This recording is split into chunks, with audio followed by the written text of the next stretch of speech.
Kebijakan Kepala Desa Jeruk Soksok, Kecamatan Binakal dalam penyaluran bantuan pangan non-tunai BPNT meresahkan warganya. Pasalnya dari keterangan sejumlah warga di desa tersebut, Kepala Desa Jeruk Soksok Hodri diduga menggunakan wewenangnya dengan menarik kartu BPNT dari keluarga penerima manfaat. Selain itu, gudang yang diakuinya sebagai toko dan dikelola oleh istrinya terpantau menyalurkan BPNT setiap bulannya. Menurut warga setempat Abu Siri, Kepala Desa Jeruk Soksok sempat meminjam fasilitas tokonya yang diduga untuk pengajuan persyaratan realisasi BPNT. Karena budayanya ini kan rakyat kecil mas kan ya. Saya kan masyarakat ke Pak Tinggi ya. Dananya Pak Tinggi mau beri modal usaha ya saya terima kan. Kalau saya ini kan orang desa tidak tahu apa-apa. Tahu-tahunya ada bantuan BLT itu ya. Katanya saudara, teman-teman katanya mau ambil di toko saya. Tapi sampai sekarang ini Pak Tinggi tidak ada ketemu sama saya apakah artinya BLT itu kan mas. Setelah kejadian itu apakah sampean sempat untuk menanyakan kembali mas ke Pak Tinggi? Soalnya Pak Tinggi belum datang ke rumah sampai sekarang ini. Itu. Ya harapan saya kan sebagai rakyat kecil mas. Masa saya cuma kemana di foto mas. Pak Tinggi itu pernah foto di rumahnya saya ya. Di toko saya sama keluarganya itu kan. Ada saksinya Pak Mutin itu ada yang foto itu.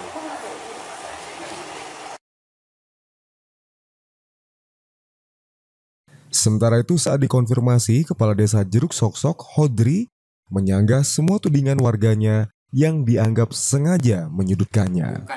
Bukan gudang sebenarnya itu, memang toko. Bahkan ada sertifikat dari Bank BNI. Sertifikatnya ada, pelengnya juga ada. Cuma karena keterbatasan modal sementara ini membuat pinjaman, memang ditawari pinjaman untuk melengkapi isi-isi toko tersebut. Tapi memang tidak lengkap. Cuma sementara ini mungkin dalam 2 hari ini akan ditambahi dan juga sudah mesen atalase akan diperbesar memang toko tersebut. Tapi bukan catatan toko itu atas nama kepala desa, memang itu usaha pribadi istri saya itu.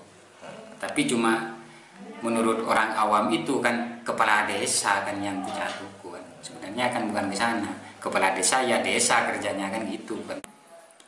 Sebenarnya toko saya itu toko istri saya sebenarnya itu pertama kali di desa Jeruk Soksok. Tidak ada agen-agen lain sebenarnya. Dan prosesnya bukan bin salabin langsung jadi agen. Itu berdasarkan kan pengusulan untuk menjadi agen. Yang mengusulkan lewat PKSK ke Bank BNI.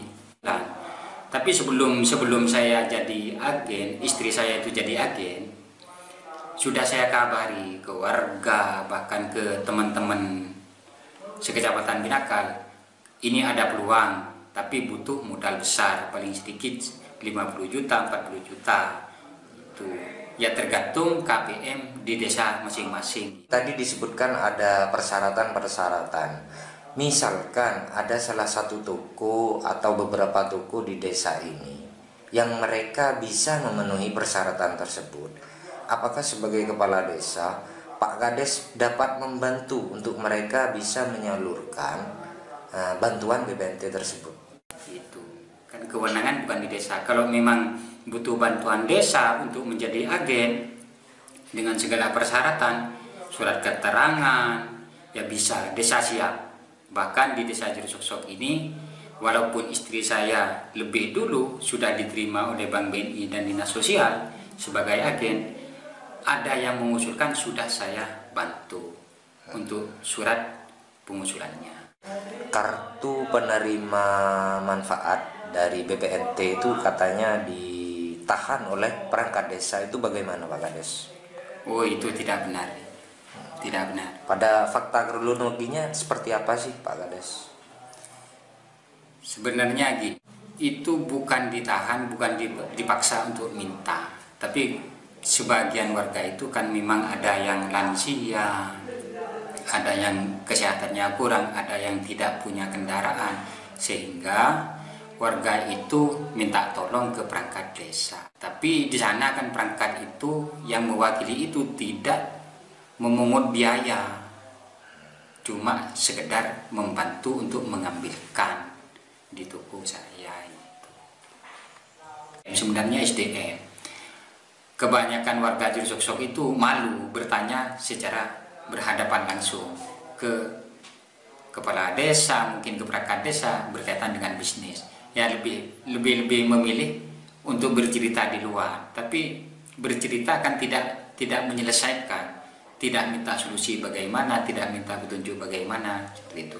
Tapi kebanyakan warga itu kalau di desa Jerusoksok memang terkendala dengan modal sebenarnya. Itu. Adakah solusi untuk mengatasi hal tersebut dari pihak desa? Ya untuk sementara kalau berkaitan dengan modal, saya rasa sulit kalau desa itu kan untuk. Tapi kalau memang warga itu memang benar-benar punya keinginan, ingin punya usaha, sebenarnya banyak keuangan itu yang masuk ke desa, seperti bank mekar juga ada, terus uang PMBM itu ada. Yang penting jangan merusak namanya diri sendiri kan gitu. Artinya merusak namanya diri sendiri itu gini. Jadi kalau memang punya hutang piutang dengan yang bersangkutan dengan bank, dengan PMBM, itu harus tertib tiap bulannya tanggal berapa pembayarannya, agar pihak bank dengan PMBM itu lancar juga memberi tiap bulan.